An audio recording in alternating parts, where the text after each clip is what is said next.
নমস্কার বন্ধুরা, মিনুর রান্নাঘরে আপনাদের স্বাগত। চলে এলাম নতুন একটা ভিডিও নিয়ে। এখানে আমি 50 গ্রাম মতো মটর ডাল ভিজিয়ে নিয়েছি।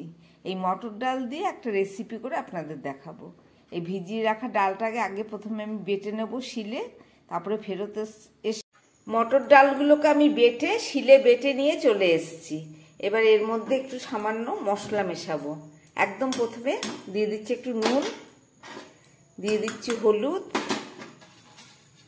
দিয়ে দিচ্ছি একটু শুকনো লঙ্কার গুঁড়ো।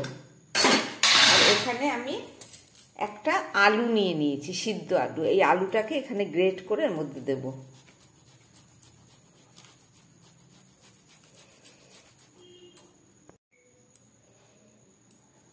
আলুটাকে ভালো করে এই বেসনের মধ্যে গ্রেট করে নিলাম। চলুন এবার এটাকে ভালো করে মেখে নিই। খুব ভালো করে আমি এই মটর ডালের পেস্ট আর আলু দিয়ে মশলা দিয়ে মাখিয়ে দিলাম। চলুন এবার রান্নাটা শুরু করি। কড়াই বসিয়ে তেল দিয়ে দিলাম।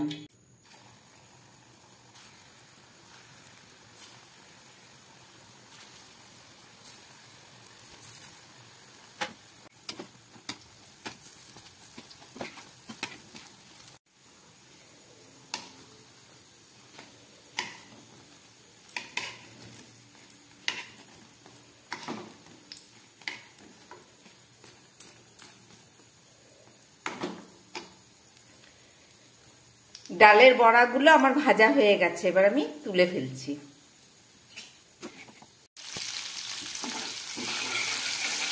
কালো জিরে ফোড়ন দিয়ে টমেটো আর কাঁচা লঙ্কাটাকে খুব ভালোভাবে আমি ভেজে নিচ্ছি। এবার দিয়ে দিচ্ছি একটু হলুদ গুঁড়ো, দিয়ে দিচ্ছি সামান্য একটু মিষ্টি, একদম অল্প।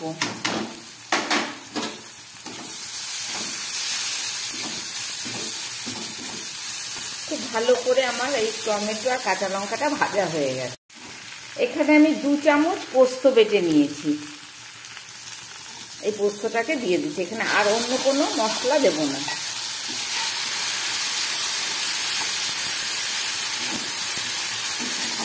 এবার আমি জল দিয়ে দিচ্ছি। ঝোলটা ফুটে উঠেছে পোস্ত দেবার পরে। এবার একটু সর্ষের তেল আমি এর মধ্যে দিয়ে দিচ্ছি।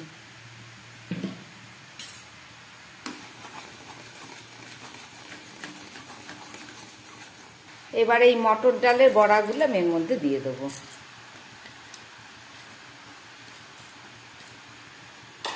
একদম চটজলদি একটা নিরামিষ রান্না, অথচ খেতে দারুণ সুস্বাদু। একটু জল বেশি দিয়েছি, কারণ এই বড়াগুলো যখন ঝোলে পুরো টেনে যাবে অনেকটা জল কমে যাবে। পুরো ফুটছে, আমি একটা ঢাকা দিয়ে দিচ্ছি। 2 মিনিট পরে ফেরত এসে দেখাবো। 2-3 মিনিট পরে ফেরত আসলাম। এবার ঢাকাটা খুলছি।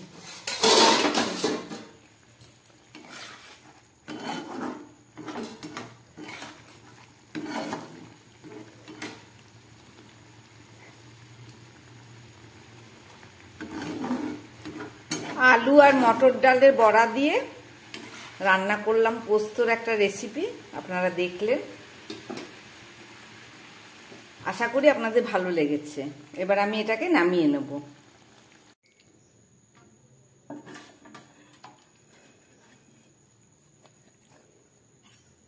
এই রান্নাটা যদি নিরামিষ না হতো, আপনারা চাইলে এর মধ্যে একটু পেঁয়াজ, রসুন, আদা এগুলো কুচিয়ে ভালো করে ভেজে দিতে পারতেন।